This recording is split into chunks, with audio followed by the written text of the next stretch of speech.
साथियों,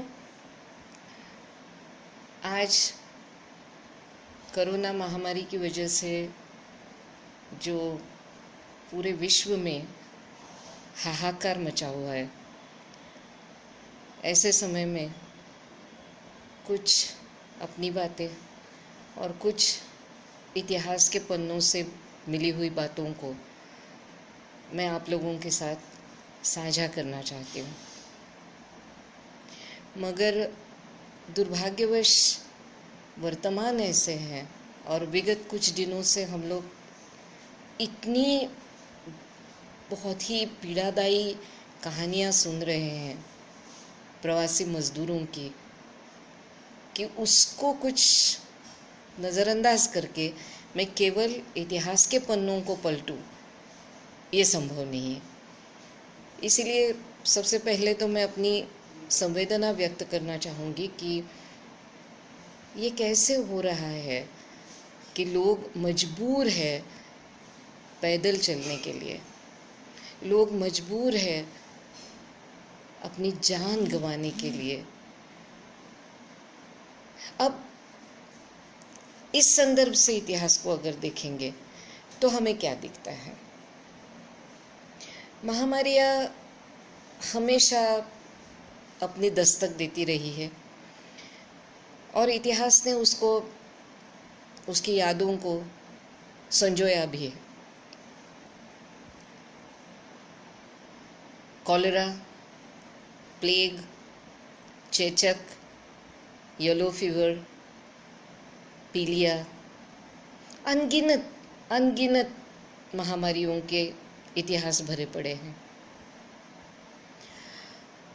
अगर आज पीछे मुड़ के हम उस समय क्या हो रहा था उसको देखना चाहेंगे तो उसके पीछे हमारा उद्देश्य क्या होगा? क्यों हम देखना चाहेंगे? क्योंकि काल का पहिया उल्टा घुमा के कुछ जो हो गया है उसको हम दोबारा ठीक करके प्रस्तुत नहीं कर सकते। सो जो हो गया वो हो गया, मगर क्या हम कुछ सीख ले सकते हैं उससे? क्या ऐसी कुछ बातें हो सकती है जिन्होंने अंदर से हमको कुछ एक नई रोशनी दी होगी, उसको संभाल सकते हैं? ऐसे कुछ व्यक्ति जिन्होंने अपनी शहादत तक दे दी और इस महामारी के समय में महामानव होने का परिचय दिया, क्या हम उनको देख सकते हैं? तो मुझे लगता है कि सीख लेने की जहाँ तक बात है, कभी कभी एक मायूसी सी हो जाती है कि इतिहास से हमने बहुत कुछ सीखा नहीं। विज्ञान के क्षेत्र में देखेंगे तो ज़रूर सीखा है। विज्ञान ने हमें बहुत सारी बातों को कैसे समझना है, अगर उसके दुष्परिणामों को कम करना है तो क्या करना चाहिए, इसकी सीख दी, जो इतिहास में भी दर्ज है और उसको वर्तमान तक पहुंचाया भी गया। अगर आज की महामारी की हम बात करें तो विज्ञान ही हमारा बहुत बड़ा सहारा बन रहा है उसमें। तो क्या विज्ञान का कोई इतिहास नहीं है इसके, और उसको देखने से क्या हमें कोई लाभ नहीं होगा? मुझे लगता है बहुत लाभ होगा, क्योंकि ये वैज्ञानिक सोच विकसित कैसे होती है, कौन सा समाज उसको बहुत भली भांति प्रदर्शित करता है, इसको देखना भी एक उद्बोधक अनुभव हो सकता है। शुरुआत में एक थोड़े से मज़ेदार और कुछ गुदगुदाने वाले अनुभव से करना चाहूँगी। कहा जाता है कि प्लेग हो या कॉलेरा हो, उसके संदर्भ में एक व्याप्त लोगों में एक सर्वदूर एक अवधारणा थी कि इसका कोई एक बादल होता है और वो बादल नीचे आ जाता है और जहाँ वो बादल उतरता है वहाँ महामारी फैल जाती है। बहुत दिन से ये कहानियाँ, ये अनुभव साझा हो रहे थे, लोग उसके बारे में चर्चा कर रहे थे, बात कर रहे थे। और आप जानते हैं कि ऐसी सारी जो रहस्यमय गूढ़ कहानियाँ होती है वो तो और भी ज़्यादा चाव से एक दूसरे को कही जाती है, उसमें कुछ चीज़ें जुड़ती जाती है। तो ये प्लेग का बादल या कॉलेरा का बादल पूरा चीन से लेके, भारत से लेके, अफ्रीका के देशों से लेके, यूरोप के देशों से लेके हर जगह ये कहानियाँ अपने पैर फैला रही थी। कुछ कुछ जगहों में लोगों ने ये भी दावा किया कि इस तरह के वो बादल को जाल में फंसा के, बोरे में बांध के, फिर उन्होंने उसकी कब्रें भी बनाई, उसके ऊपर क्रूस भी गाड़ दिया ताकि वो जो बादल नुमा कुछ वो शैतान है वो उस क्रूस की जो ताकत है उससे काबू में रहे, बाहर ना आए। और कहा जाता है कि यूरोप में आज भी कुछ कुछ जगहों में उस तरह के क्रूस देखने को मिलते हैं जहाँ लोगों ने ये लिखा है कि यहाँ वो दफनाए गए हैं कॉलेरा के बादल को या प्लेग के बादल को।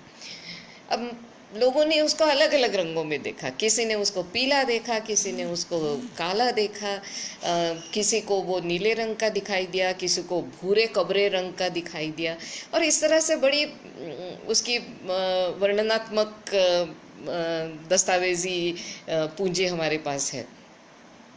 मगर जो मैं बात कर रही थी कि विज्ञान की सोच रखने वाला समाज इसको किस तरह से देखता है, तो यूरोप में ये सब कहानियों को वैज्ञानिकों ने बड़े ध्यान से सुन के ये एक अनुसंधान का विषय उसको बना दिया।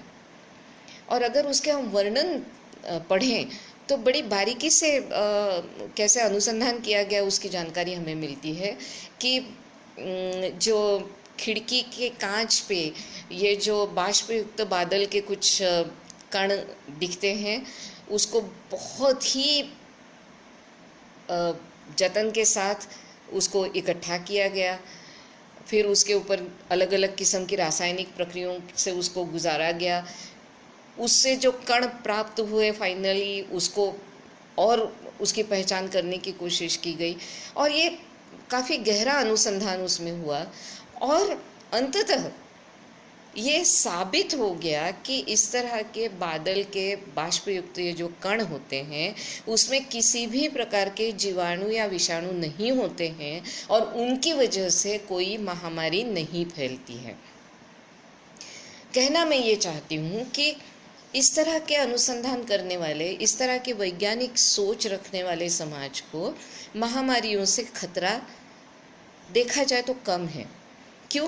क्योंकि वो उससे निजात पाने के लिए जिस तरह की तार्किकता का, जिस तरह की सोच का, जिस तरह की प्रयोगशीलता का, अनुसंधान का सहारा लेते हैं वो निश्चित आगे बढ़ते हैं। और यही कई सारी महामारियों से संबंधित जीवाणु और विषाणुओं को काबू में करने के संदर्भ में बहुत जगह में हुआ। अब अचानक नहीं हुआ ये, इतिहास हमें ये दिखाता है कि इसके भी कुछ पड़ाव है, धीरे धीरे लोगों ने इसको समझा, देखा। आज जो हम कई बार कहते हैं कि आज की जो ये वैश्विक महामारी है उसको शुरू में लोगों ने बहुत ज़्यादा तवज्जो नहीं दिया, उससे कितनी हानि हो जाएगी उसके बारे में किसी को अंदाज़ा नहीं हुआ। बहुत लोगों को ये एक गुरूर था कि हम तो बड़े साफ़ सुथरे रहते हैं, हमारा कोई ऐसे गंदगी से वास्ता नहीं है तो हम इससे बचे रहेंगे। लेकिन बाद में पता चला कि ऐसा नहीं है। ये जो महामारी है इसकी चपेट में कोई भी आ सकते हैं। ये होने तक जिस तरह की लापरवाही हुई, ऐतिहासिक रूप से हम देखेंगे तो पहली इतिहास काल में जो महामारियाँ हुई थी तब भी इस तरह की लापरवाही लोगों ने की थी।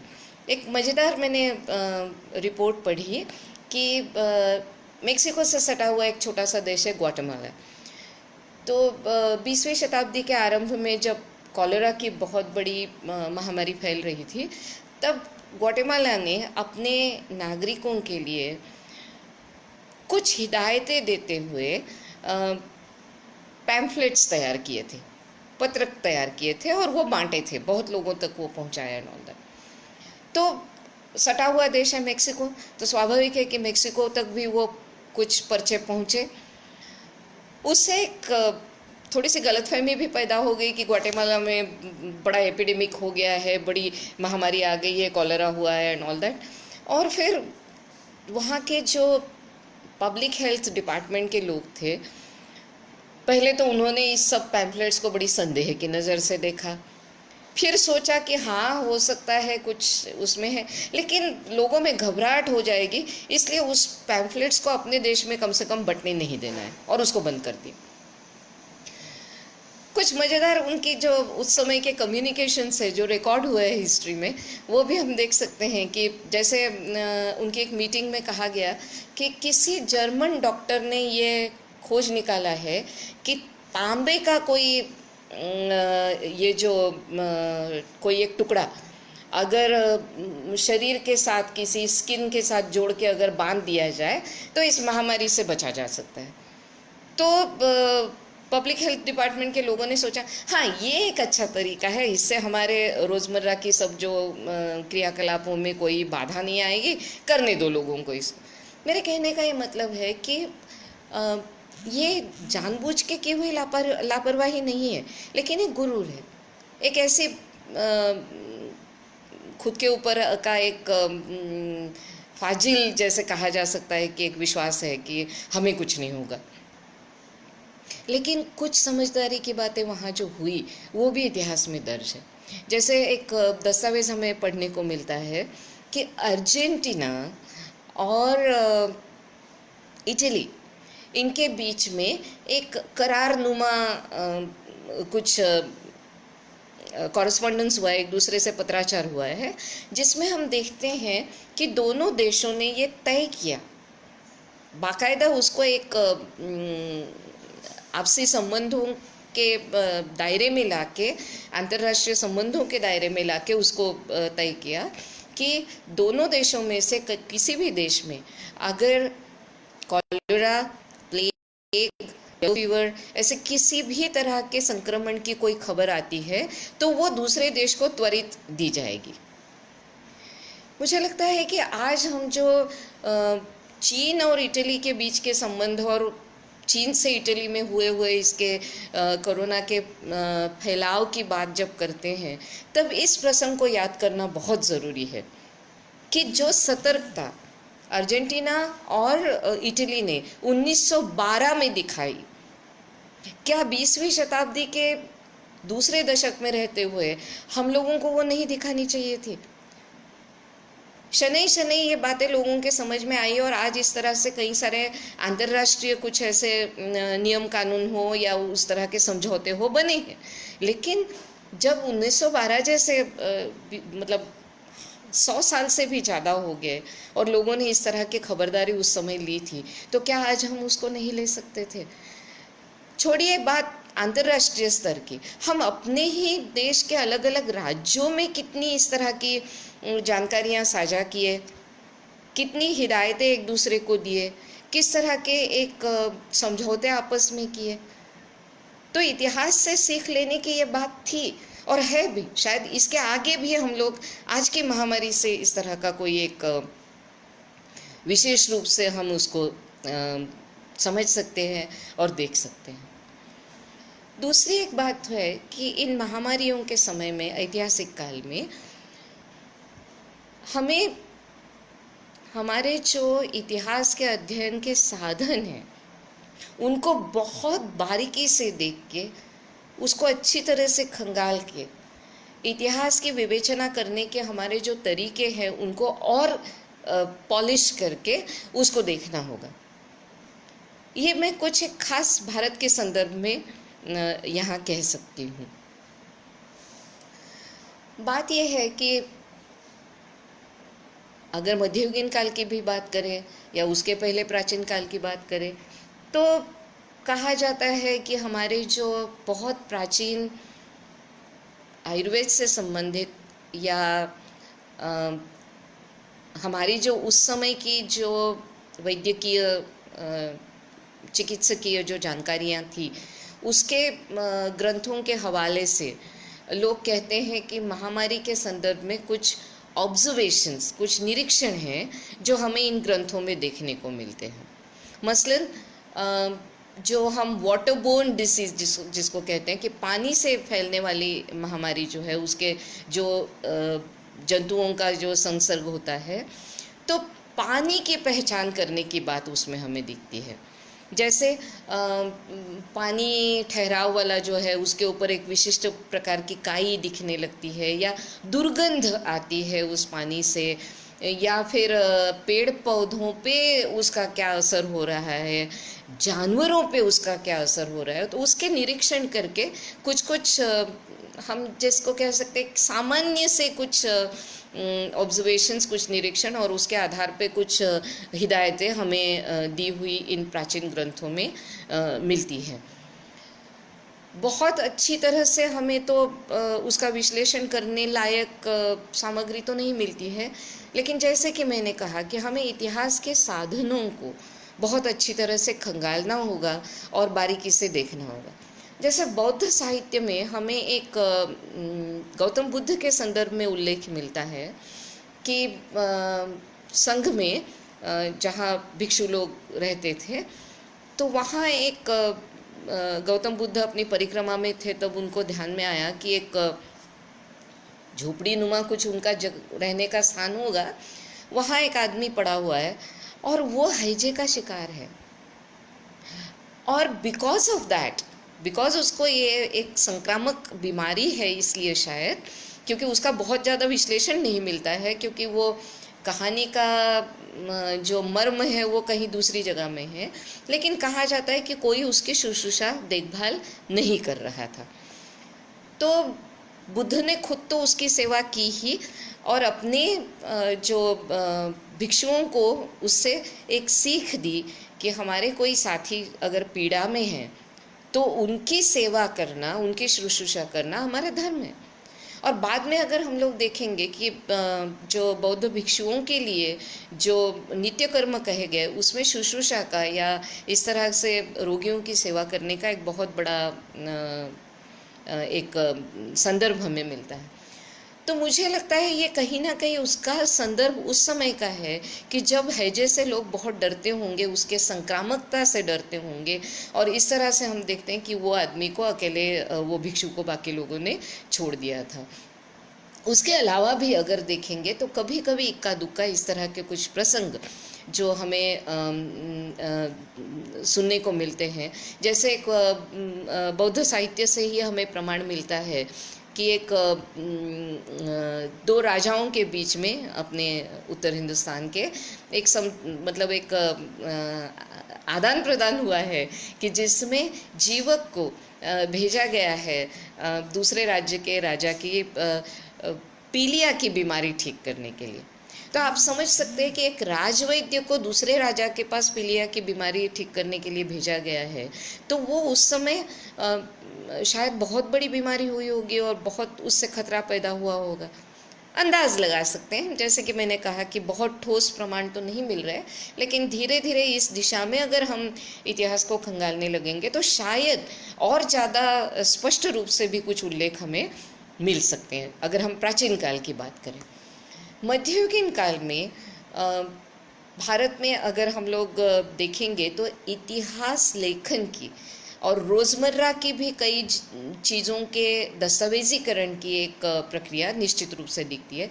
उसमें हम महामारियों का जिक्र देखते हैं, और ये केवल भारतीय साधनों से नहीं, कई सारे विदेशी यात्री जो भ्रमण कर रहे थे भारत में, उन्होंने जैसे बर्नी जैसे हैं, तो उन्होंने उसका उल्लेख किया है, जिक्र किया है। आईने अकबरी में उसके संदर्भ में हमें जानकारियाँ मिलती हैं, और हम देखते हैं कि ये एक उस समय का जो लोगों का या राज्य व्यवस्था का हम कहें तो उसके संदर्भ में एक कोई सतर्कता भी है। उसके लिए क्या क्या, जैसे एक बहुत मध्ययुगीन काल का दस्तावेज हमें बताता है कि लोगों को शायद वो प्लेग की बीमारी का कह रहे हैं, हालांकि उसको बहुत उस तरह का कोई शब्द नहीं मिलता है, लेकिन जो बीमारी का और जो महामारी का वर्णन मिलता है उसमें कि लोग कुछ कुछ वनस्पति के काढ़े बना के कैसे पी रहे वगैरह, इस तरह की जानकारी हमें मध्ययुगीन इतिहास में मिलती है।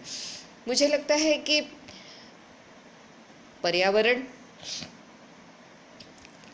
पानी, जड़ी बूटी, अन्य जो खनिज जन्य जो औषधियाँ, इन सब के संदर्भ में चर्चा करते हुए कहीं ना कहीं विभिन्न महामारियों के संदर्भ में हमें जानकारी इतिहास काल की मिल सकती है। मेरा मध्ययुगीन काल का अध्ययन भी बहुत ही सीमित है और मैं नहीं इसके बारे में बहुत ज़्यादा जानती हूँ, लेकिन इतना ज़रूर जानती हूँ कि इसके संदर्भ हमें मिलते हैं और इसके ऊपर अनुसंधान करना ज़रूरी है ताकि हम उससे कुछ सीखें, कुछ देखें। हो सकता है कि कुछ दवाइयाँ भी हो जो आज शायद हम उपयोग में नहीं ला रहे हैं, लेकिन हो सकता है उसके ऊपर अब आज के आधुनिक चिकित्सा विज्ञान से और दवाइयों की खोज में अगर उसको देखा जाए तो शायद कुछ मानव के लिए उपयोगी कुछ मिल सकता है उसमें। जहाँ तक हम आधुनिक काल की बात करते हैं और ख़ास तौर पे जब भारत विदेशी सत्ता का गुलाम था, ब्रिटिशों का गुलाम था, तब महामारियों का भी बड़ा दौर चला। भयंकर रूप में महामारियाँ पूरे विश्व में फैल रही थी। भारत भी उससे अनछुआ नहीं रह सकता था। और मैं आपको जानबूझ के आंकड़े नहीं दे रही हूँ क्योंकि बहुत आसानी से आजकल इंटरनेट का ज़माना है, आप 2 क्लिक करेंगे तो आपको विभिन्न प्रकार के आंकड़े मिल जाएंगे। मेरे कहने का मतलब है कि उस समय जो जीवित हानि हुई है वो निश्चित रूप से इतनी ज़्यादा बड़ी मात्रा में है कि वो आंकड़े फिर इतने ज़्यादा हो जाते हैं कि वो बहुत ज़्यादा मायने नहीं रखते। अब इन बीमारियों का वैश्विक संदर्भ उस समय का, इन महामारियों का क्या है, हम देखते हैं। बात यह है कि भारत का बहुत अच्छा और जिसको हम कहते हैं कि सतत, अविरत, निरंतर व्यापार दुनिया के बहुत सारे देशों के साथ, भूभागों के साथ हो रहा था। तो स्वाभाविक है कि वहाँ की कुछ वस्तुएं जिस तरह से भारत में आ रही थी और आदान प्रदान हो रहा था, उसी तरह से इन महामारियों के, विषाणुओं का, जीवाणुओं का, उनके संसर्गों का भी आवागमन भारत और भारत के बाहर हो रहा था। जैसे जो कॉलेरा है, मतलब केवल भारत की बात नहीं कर रही हूँ मैं, लेकिन उसको एशियन कॉलेरा कहा गया है क्योंकि कहीं ना कहीं उसकी एक भयावह तस्वीर जो है वो बाकी तो एशियाई देशों की है ही, जैसे जापान का बहुत भयंकर था, चीन का था, तो इसी तरह से भारत का भी था। और इससे इतने लोग पीड़ित थे और इतनी तरह की वो त्रासदियाँ उस समय पूरी विश्व में चर्चित हो रही थी, और वो एक एशियन कॉलेरा के नाम से हम उसको बहुत बार विदेशों के ऐतिहासिक दस्तावेज़ों में वो एक नाम पाते हैं। अब जब ब्रिटिश राज्य करता थे, हमारे आका थे, हमारे सर्वेसर्वा थे, तो स्वाभाविक है कि यहाँ के लोगों की जो चिकित्सकीय या उनकी जो शरीर के स्वस्थ रहने के संबंधित जो भी जिम्मेदारी है वो उस शासन प्रबंध की थी। तो भारत के लिए ये एक इतिहास के लिए बड़ी चर्चा का विषय है कि तत्कालीन इस ब्रिटिश सत्ता ने, एक विदेशी शासन ने भारत में भारतीय लोगों को हताहत करने वाले इस महामारियों को किस तरह से देखा या उनका नियमन करने के लिए क्या किया गया, कहाँ तक उसका वो नियमन कर पाए। और दूसरी एक बात है कि उस समय के उनके उस जो क्रियाकलापों का भारतीय जनमानस पे क्या असर हो रहा था और उन्होंने उसको किस प्रकार देखा, समझा, किस तरह से अपनी उसके प्रति प्रतिक्रिया उन्होंने दी। तो ये सब एक बड़ा इतिहास का विषय है। और ये इतिहास का ही नहीं है, मुझे लगता है कि राज्य यंत्रणा नाम की एक जो चीज़ होती है वो एतद्देशीय भी हो सकती है, विदेशी भी हो सकती है, क्योंकि राज्य यंत्रणा की एक अपनी चालें होती है, एक अपने डिज़ाइन प्लान होते हैं। जैसे मुझे लगता है कि ये एक जाल बुनती है ये जो एक व्यवस्था है, और जिसमें ज़्यादा से ज़्यादा लोगों को उसमें फंसाए रखने का सब प्रावधान उसमें रहता है, और ज़्यादा से ज़्यादा समय के साथ उनके जो भी सुराग है उनको और संकुचित करके लोग उसमें से ना बाहर जाए, इसका प्रयास होता रहता है। मैं ये क्यों कह रही हूँ, क्योंकि लोगों की पीड़ा से, वेदना से, उनकी जो उस समय की जो त्रासदी है, उससे शासन व्यवस्था को अपनी जो पकड़ है, अपनी जो एक सर्वेसर्वा होने की जो एक अहंकारी भूमिका है, उसको और दिखाने का मौका मिलता है। बिकॉज लोग असहाय होते हैं, और इस असहाय लोगों के साथ जो भी किया जाए वो एक उस यंत्रणा के ताकत का एक हिस्सा होता है। और यह ऐतिहासिक काल में हमने बहुत अच्छी तरह से देखा था। मैं तो आगे जाके ये कहूँगी कि आज भी, और जैसे मैंने शुरुआत में कहा कि आज के दिन की या आज विगत कुछ दिनों की ये जो पैदल चलने वाले मजदूरों के संदर्भ की जो त्रासदी हम लोग देख रहे हैं, ये इसमें, इस मॉडल में मुझे लगता है, इस प्रारूप में बहुत एकदम सटीक बैठ रहा है। बात यह है कि 19वीं शताब्दी के अंत से लेके 20वीं शताब्दी के पूर्वार्ध तक भारत ने प्लेग का बहुत सामना किया, और अनगिनत लोग उसके शिकार हुए। खास इतिहास ने जो दर्ज किया वो प्लेग जो वेस्टर्न इंडिया में, पश्चिमी भारत में, खास तौर पे बम्बई, पूना वगैरह के स्थानों में जो है, उसकी ज़्यादा चर्चा होती है, उसके बारे में बहुत ज़्यादा विश्लेषण होता है। इसका एक कारण है। कारण ये है कि वैसे भी भारतीय लोग ब्रिटिश सत्ता से काफ़ी नाराज़ थे, बहुत सारी चीज़ों में वो विरोध प्रदर्शन कर रहे थे।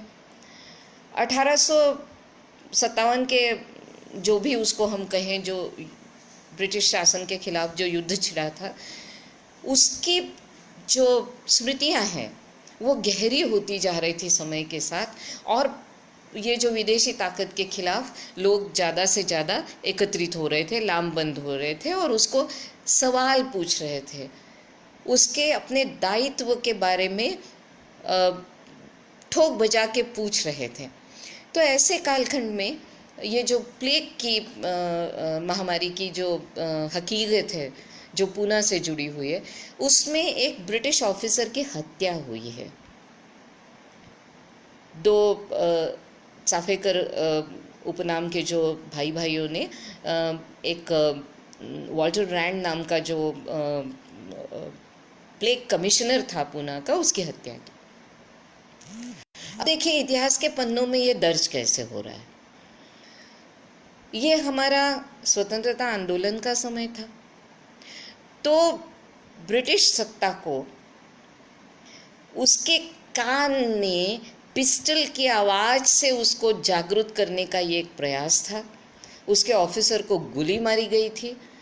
जो दहशत वो निर्माण कर रहे थे, उसको एक दहशत से जवाब दिया गया था, और इसीलिए चापेकर जो भाई है वो हुतात्मा कहलाए, शहीद कहलाए, और इतिहास ने उनको बहुत याद किया।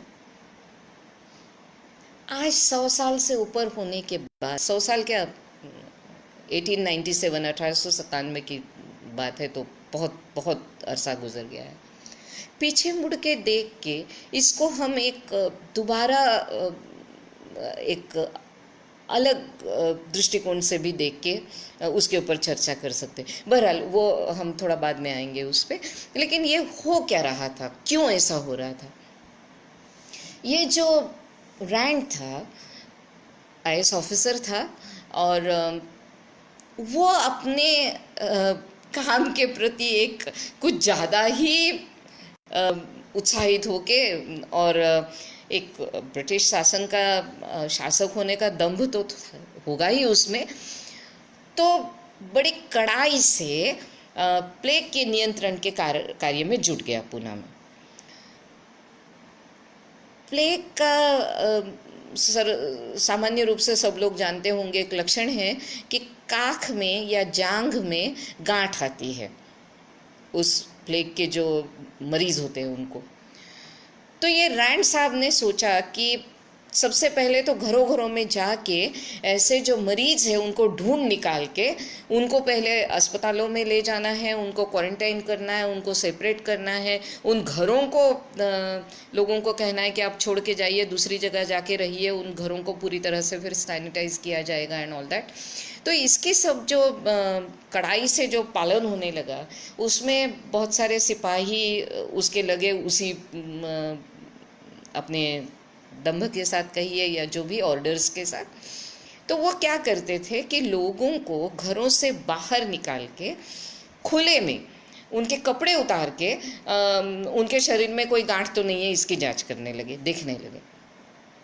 बहाना क्या था, या बहाना नहीं वास्तविकता भी होगी, क्योंकि पुराने समय के घर है कि रोशनी पर्याप्त मात्रा में भीतर नहीं होती है। लेकिन मुझे लगता है उससे ज़्यादा ये है कि लोग छुपाते थे, क्योंकि एक खौफ भी था, अपनों से बिछड़ने का एक दर्द भी था, एक अनजान जो क्या हो रहा है आगे इसकी अनिश्चितता जो थी।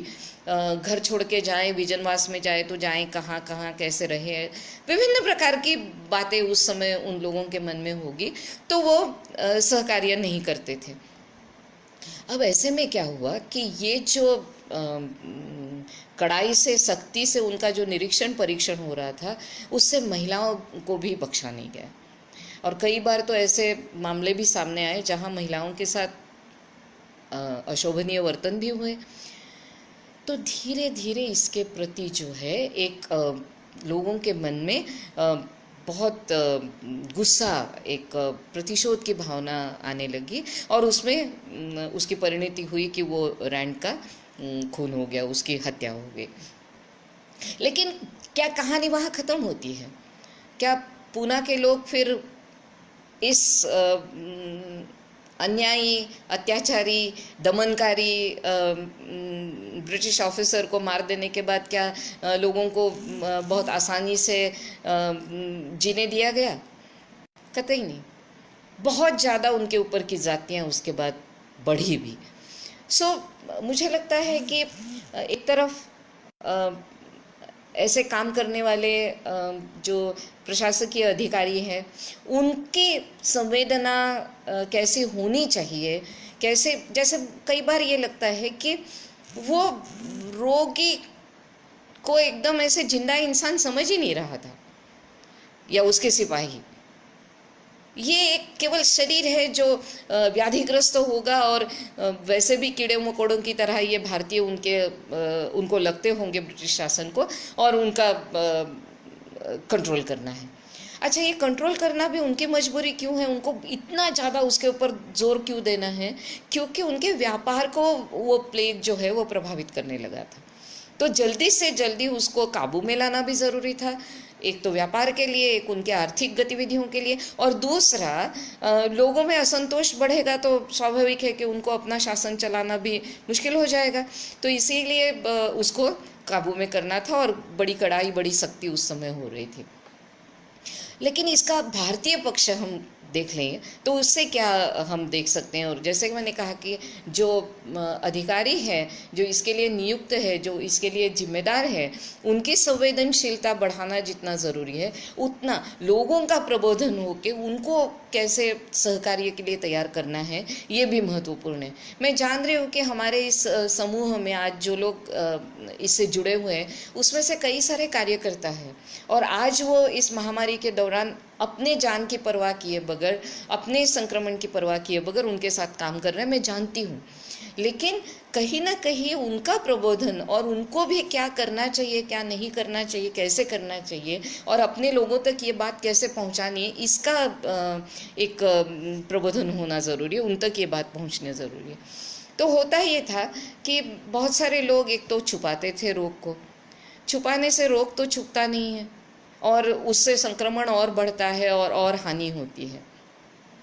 लेकिन इसके साथ साथ इस समय में भी, इतने भयावह स्थिति में भी, हमारे समाज की एक बहुत बड़ी समस्या जो है वो जातिगत व्यवस्था की है। उसकी जो सोपानबद्धता है, अपने से किसी को नीचा समझना, वो हमसे नीचे है, हम ऊपर है, ये समझना, इससे हम निजात नहीं पाए उस समय। और इतना ज़्यादा अगर हम कहें कि आतंक हो गया समाज के सबसे निचले तबके के लोगों के ऊपर, जैसे दलितों की अगर हम उस समय की बात करें, तो ऐसी महामारी के समय में भी अगर हम हमारे अपने बनाए हुए इस सामाजिक सोपानबद्धता को तोड़ नहीं पा रहे हैं, तो उसके ऊपर प्रहार करना और उसके संदर्भ में ज़्यादा से ज़्यादा लोगों में चेतना जगाना, ये भी इसी महामारी के लिए जो रिलीफ वर्क चल रहा है उसके साथ साथ करने की ज़रूरत है। जैसे कि बम्बई में कहा गया है और उसके दस्तावेजी हमें प्रमाण मिलते हैं कि वार्ड्स, जो हॉस्पिटल के वार्ड्स में भी मेरे बगल वाला रोगी कहीं मुझसे निचली जात वाला तो नहीं है, कोई अछूत तो नहीं है, इसकी चिंता लोगों को सताती थी। और इसीलिए वार्ड्स को जाति निहाय बनाने की भी कोशिश की ताकि कम से कम उनका इलाज ठीक से हो पाए। इस संदर्भ में मैं एक व्यक्ति का ज़रूर यहाँ जिक्र करना चाहूँगी, जो बहुत सारे लोगों को मालूम भी होगा, लेकिन किसी को मालूम नहीं होगा तो वो मालूम होना ज़रूरी है, और अगर मालूम है तो उसमें और जानकारी जुटाने की ज़रूरत है। वो नाम है सावित्रीबाई फुले का। ज्योतिराव फुले जी की पत्नी, जब ये प्लेग की महामारी बहुत ज़्यादा विकराल रूप धारण करने लगी थी, उस समय तक ज्योतिबा फुले और नहीं थे, वो सिधार चुके थे। तो उनके द्वारा स्थापित सत्यशोधक समाज की पूरी जिम्मेदारी सावित्रीबाई फुले उनके ऊपर थी। उन्होंने तुरंत उस परिस्थिति में जो कार्य करना चाहिए उसकी शुरुआत की। अपने कार्यकर्ताओं को लेके, जो समाज सेवी लोग उनके साथ जुड़े हुए थे उनको लेके घर घर जाके लोगों को सफाई के संदर्भ में जानकारियाँ देना, साबुन इस्तेमाल करने के लिए ज़्यादा से ज़्यादा प्रोत्साहित करना, महिलाओं का प्रबोधन करना, क्योंकि सबसे ज़्यादा उस समय की समस्या ये थी कि महिलाएं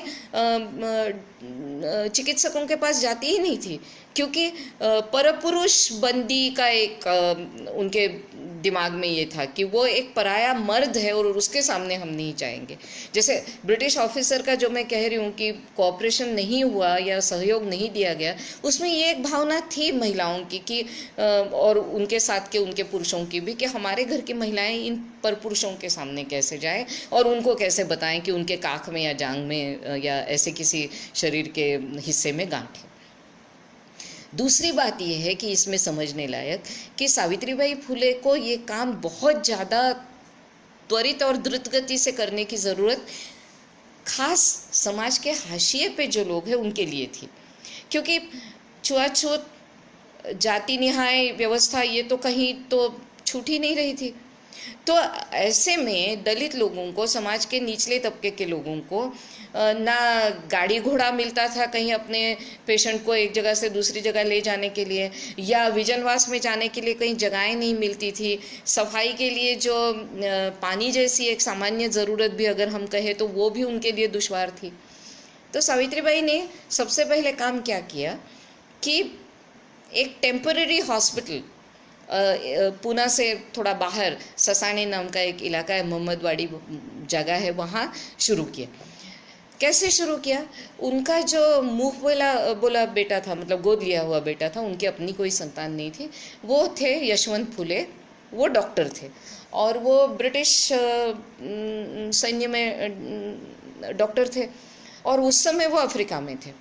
तो इन्होंने तुरंत चिट्ठी लिख के उनको वापस बुलाया, सावित्रीबाई ने अपने बेटे को, और वो डॉक्टर थे इसलिए उनकी मदद से ये टेम्पररी हॉस्पिटल एक जगह पे शुरू किया। वो जो ज़मीन है वो ये जो यशवंत फुले है उनके ससुर की दी हुई थी, मतलब सावित्रीबाई के समधी, उन्होंने वो जगह उपलब्ध कराई थी। तो सावित्रीबाई घर घर जाके वहाँ के पेशेंट्स को, और मतलब अपने सावित्रीबाई अकेली नहीं, ऑफ कोर्स उनके साथ उनके बहुत सारे साथी थे, वो पेशेंट्स को ढूंढ ढूंढ के अस्पताल में ले आते थे और उनको वहाँ चिकित्सकीय सब प्रकार की सेवा देने का प्रयास करते थे। हुआ ये कि सावित्रीबाई को पता चला कि दूर दराज गांव में एक 11 साल का महार बच्चा, महार एक वहाँ की दलित कम्युनिटी है, बहुत निचले तबके की मानी जाती है, अछूत मानी जाती है। तो उस कम्युनिटी का एक बच्चा, उस जात का, वो पीड़ित है शायद, उसकी एक वार्ता आई। तो सावित्रीबाई वहाँ गई और देखा कि इस बच्चे को लक्षण तो लग रहे हैं और त्वरित वैद्यकीय उपचार और उसको सेवा मिलने की ज़रूरत है।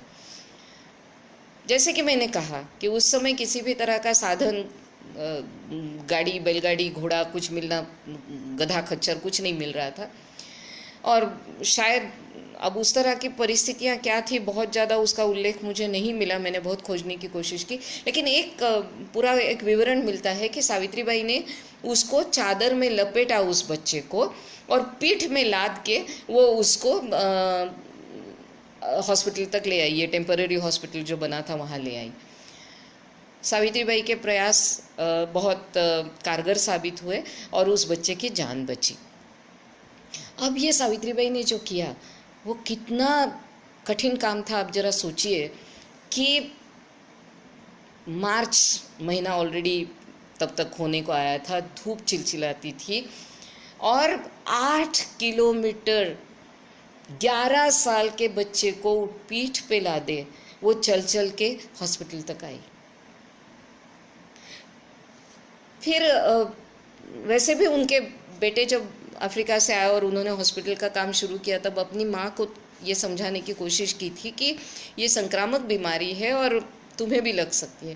लेकिन सावित्रीबाई जो एक इतना महान, हम क्रांति ज्योति ही उनको कहते हैं, वो कहाँ मानने वाली थी। तो वो रुग्ण सेवा में पूरी तरह से लग गई और दुर्भाग्यवश सचमुच उनको संक्रमण हुआ और उनकी उसमें मृत्यु हो गई।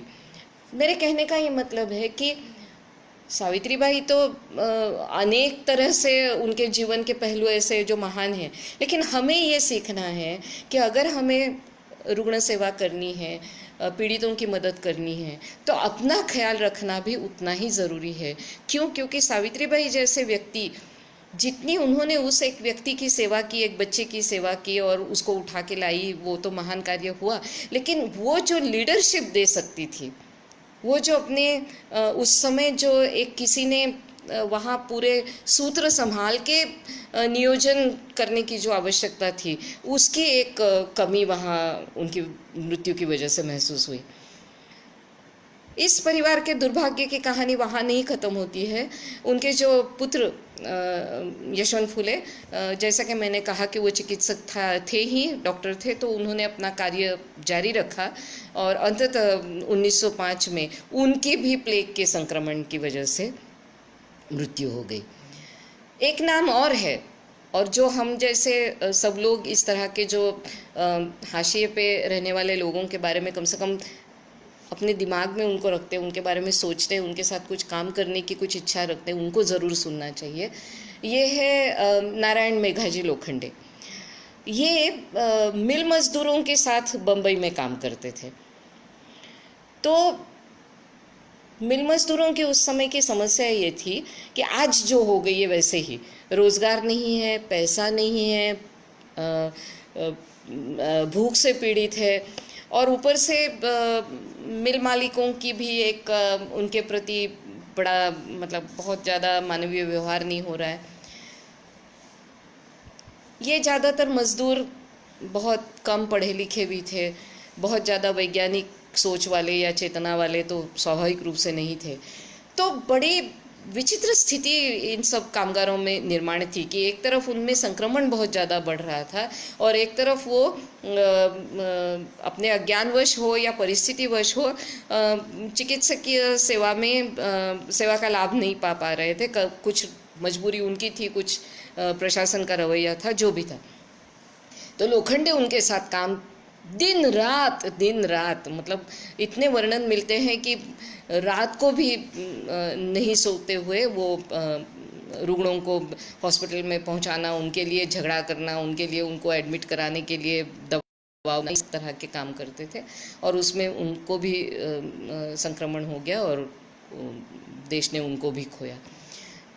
तो मुझे लगता है कि इन व्यक्तियों का मैं उल्लेख इसलिए कर रही हूँ कि समाज के हाशिए पे रहने वाले लोग हमेशा ही महामारी के समय में बहुत अधिक पीड़ित हो जाते हैं, और उनकी पीड़ा का जितना कारण समाज की उनके प्रति अनदेखी है, राज्य व्यवस्था की जो पूरी तरह से नाकामी हम देखते हैं वो है, उतना ही कहीं ना कहीं ये अज्ञान, ये जो वैज्ञानिक सोच का अभाव, उनमें जो प्रबोधन उनका नहीं होना, ये सब चीज़ें भी महत्वपूर्ण हो जाती है, और उसको हमें इतिहास के आईने में देखते हुए उससे सीख लेनी चाहिए। तो मुझे लगा कि ये मैं ज़रूर एक बात को कहूँ। दूसरी एक बात ये है कि उस समय के कुछ दस्तावेज ऐसे हैं जो एक प्रतीकात्मक तरीके से, लेकिन एक पूरी त्रासदी को, उसके विभिन्न आयामों को हमारे सामने खोल के रखते हैं। वो है साहित्यिक साक्ष्य। जो लोग थोड़ा बहुत अंग्रेजी पढ़ते हैं, और ख़ास तौर पे एक नाम है जो बहुत प्रिय है, ख़ास जो वाचक होते हैं, पाठक होते हैं, उनमें एल्बर्ट कामू का, और उन्होंने द प्लेग नाम का जो एक उपन्यास लिखा है। पूरे उपन्यास को अगर हम देखेंगे तो उपन्यास के जो शीर्षक में ही जो प्लेग कहा गया है, उसमें पूरे इस महामारी को एक दार्शनिक स्तर पे उस समय के पूरे क्रियाकलापों को उन्होंने लाके रखा है। शासन यंत्रणा की जो पूरी तरह से बेरुखी है, या एक जो रवैया है जो किस तरह से खाना पूर्ति करता रहता है, जैसे एक उनके लिए मरने वाले केवल संख्या मात्र हो जाते हैं। या एक मज़ेदार उसमें प्रसंग है कि ये जो डॉक्टर है जो ख़ास तौर पे ये प्लेग के टीके के ऊपर या उस समय के प्लाज्मा ट्रीटमेंट वगैरह के संदर्भ में बहुत काम कर रहे हैं, उनके दवाखाने के बिल्डिंग के सामने मरा हुआ चूहा मिलता है। वो प्रसंग एक बड़ा डिस्क्राइब किया हुआ है। तो एक व्यक्ति ये आसानी से कह सकते हैं कि ये फलाना फलाना व्यक्ति ने दुष्टता करके मरा हुआ चूहा यहाँ डाल दिया है। अब उसी समय शहर में जगह जगह पे अनगिनत चूहे मर पड़ रहे थे, उससे उसका कुछ लेना देना नहीं था, क्योंकि कोई दुष्ट है, कोई अच्छा है, दुष्ट लोग ऐसा करते हैं, अच्छे लोगों को तकलीफ होती। ये सब जो खांचे बनाए जाते हैं वो इतने आसान हो जाता है समझने के लिए, और उसमें सही उसकी जो सही उसका जो विश्लेषण होना चाहिए, उससे लोग बचते रहते हैं, क्योंकि सामना करने का साहस हो या उस तरह का जो एक कमिटमेंट चाहिए, उसमें पूरी तरह से डूब के देखना चाहिए, वो देखना नहीं होता है। पूरा सतही स्तर पे चीज़ें चलती रहती है। या एक और उपन्यास बहुत लोगों को मालूम होगा, love in the time of cholera, जो गैब्रियल मार्कोस, जो एक लैटिन अमेरिकन राइटर है, उनकी उपन्यास का एक बड़ा महामारी के संदर्भ में उसको कोट किया जाता है। अब उसमें भी बार बार ये महामारी से जो त्रासदियाँ हो रही है उसके चित्र सामने आते हैं, और मानवीय संबंधों को वो कैसे व्याख्यायित कर रहे हैं या किस प्रतीक से वो दिखा रहे हैं, ये भी एक देखने लायक चीज़ है।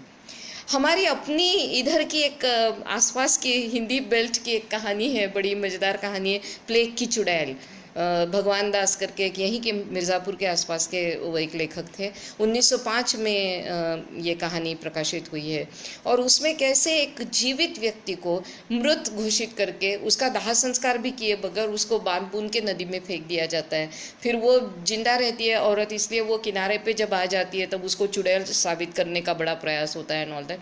मुझे लगता है कि ये कहानी मात्र नहीं है, ये उस समय का एक चित्र है, एक इतिहास है, एक मानवीय संबंधों में क्या महामारी के समय में बदलाव आता है, और कैसे वो संबंध, वो ढांचे भी एक हाशिए पे आने लगते, इसका एक प्रारूप है उसमें।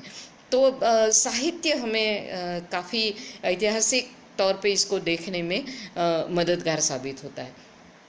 इसी तरह से एक और दस्तावेज है, वो भी काफ़ी ध्यान देने लायक है, जो है चित्र, पेंटिंग्स उस समय के, खास तौर पे ये जो पीड़ा है, जो वेदना है, जो त्रासदी है, उसको दिखाने वाले पेंटिंग्स हमें कई बार दिखते हैं। और उसमें एक हताशा है, एक निराशा है, एक मानवीय जीवन के संदर्भ में एक जो कहते हैं ना कि जो हम जिंदा तो है, लेकिन कैसे जिंदा हैं हम,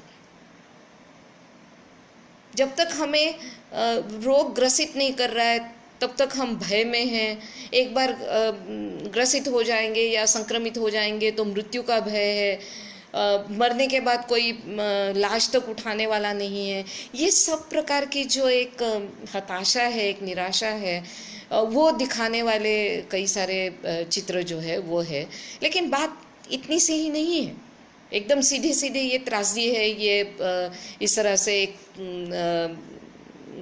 विचार करने लायक मानवीय संबंध है, इतना ही नहीं है।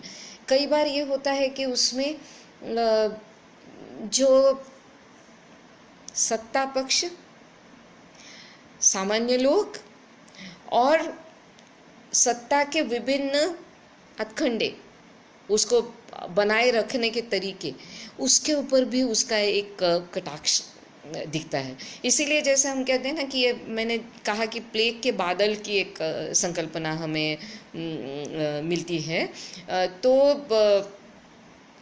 चित्रों में हमें काले या भूरे रंग के बड़े डरावने से बादल और नीचे हताहत लोग, इस तरह के चित्र देखने को मिलते हैं। या कभी कभी उन बादलों को एक पंजे का, एक बहुत काले साए वाले पंजे का आकार दिया हुआ वगैरह। मुझे लगता है कि आर्टिस्ट जो है, ये जो पेंटर्स जो है, जो कलाकार है, वो उसको अपने संवेदनाओं के उस स्तर पे जाके व्याख्यायित करने की कोशिश कर रहे हैं। तो इतिहास के लिए ये भी महत्वपूर्ण होता है कि कैसे विभिन्न प्रकार के लोग जो है वो उसको देख रहे हैं। कहीं ना कहीं बड़े हम कह सकते हैं कि रोज़मर्रा की दस्तावेजी कोई चीज़ें हैं, लेकिन वो आज इतिहास के संदर्भ में महत्वपूर्ण हो जाती है। जैसे सावित्रीबाई फुले जब प्लेग से गुजर गई, तब वो पुणे के प्रतिष्ठित और ज़्यादा जाने माने अखबारों ने वो न्यूज़ तक नहीं छापी। दीनबंधु करके एक ये नारायण मेघाजी लोखंडे वाले ग्रुप का जो सत्यशोधक वालों का जो मुखपत्र था, उसमें केवल वो एक जानकारी छपी। लेकिन एक दूसरा सोर्स हमारे पास है जिससे ये जानकारी हमें मिलती है, वो है डेली जो हताहत होते थे प्लेग से, उनकी जानकारी सरकारी दस्तावेजों में जमा हो जाती थी और उसकी रिपोर्ट्स हायर अथॉरिटीज़ के पास चली जाती थी। उसमें हमें सावित्रीबाई के मृत्यु का ये मिलता है, उल्लेख मिलता है। और एक बात मैं यहाँ निश्चित रूप से कहना चाहूँगी कि उस समय के जो ऐतिहासिक रूप में जो दस्तावेज है, उसके एक जटिल जो एक दूसरे से ये जो मिला जुला रूप है, उसको भी धीरे धीरे खोल के हमें उसमें चीज़ों को देखना चाहिए। ऐसा नहीं है कि केवल आदमी कितने मर गए और ये, उसमें जो कार्य हुए, जैसे कुछ व्यक्ति है, कुछ वास्तु है, वो महामारियों के साथ जुड़े हुए और उनके इतिहास भी है। जैसे कहा जाता है कि चार मीनार जो है हैदराबाद का, वो 1591 में इसलिए बना था कि वो जो बार बार आने वाले प्लेग से निजात पाने के लिए भगवान प्रार्थना करने के लिए, और या उसको प्लेग से निजात पाने के बाद धन्यवाद देने के लिए बना हुआ एक कोई बनी हुई इमारत है या वास्तु है। और मैंने द हिंदू अखबार में हाल ही में उसके एक चार मीनार के क्योंकि उसका पूरा रेनोवेशन हुआ है, इसलिए उसकी एक रिपोर्ट पढ़ी, तो उसमें बड़ी डरावनी सी बिल्ली की तस्वीर है, मतलब मूर्ति है, और चूहे को भी अंकित किया हुआ है। तो हम सीधा सीधा देख सकते हैं कि प्लेग का जो वाहन एक तरह से कहे तो चूहा है, और उसके अगर निजात पाने का एक तरीका है तो वो बिल्ली है। तो उसका चित्रण है। यह एक बहुत ज़्यादा जिसके हमारे ऊपर बहुत उपकार है उस व्यक्ति के, वो है व्लादिमीर हाफकिन। ये मूलतः रशियन थे, और उन्होंने बम्बई में प्लेग के समय में उनको पाचारण किया गया बम्बई के गवर्नर द्वारा टीका ईजाद करने के लिए, और वैक्सीन उन्होंने तैयार की प्लेग के लिए। और उनके जो हाफकिन इंस्टीट्यूट है उनके नाम से आज बम्बई में है। और एक अच्छी बात यह है कि जिस प्रयोगशाला में जिन औजारों के साथ या उपकरणों के साथ उन्होंने काम किया, उनको सबको अब एक म्यूज़ियम का रूप दिया गया है और उसको प्रदर्शित किया हुआ है। तो हाफकिन इंस्टीट्यूट अगर हम कहें तो उसका भी एक बहुत अच्छी तरह से हम देखते हैं कि एक इतिहास से उसका जो संदर्भ है वो हमें देखने को मिलता है। कई बार सिनेमा में या इस तरह के चलचित्रों में भी महामारी के संदर्भ आते हैं, और वो भी इतिहासकारों को देखने चाहिए, और उससे भी कुछ कुछ चीज़ें हमारे समझ में आ जाती हैं। जैसे आप लोगों को याद होगी, एक जितेंद्र और हेमा मालिनी की एक फिल्म थी, एक बंगाली उपन्यास के ऊपर आधारित, खुशबू। और उसमें जितेंद्र रोल कर रहे हैं एक डॉक्टर का, और उस समय की ये प्लेग की महामारी का उसमें एक बड़ा ही हृदय द्रावक एकदम दुख प्रकट करने वाले प्रसंग उसमें हैं। या इनकी जो सत्यजीत रे की गणशत्रु जो है वो पीलिया के आसपास घूमती है।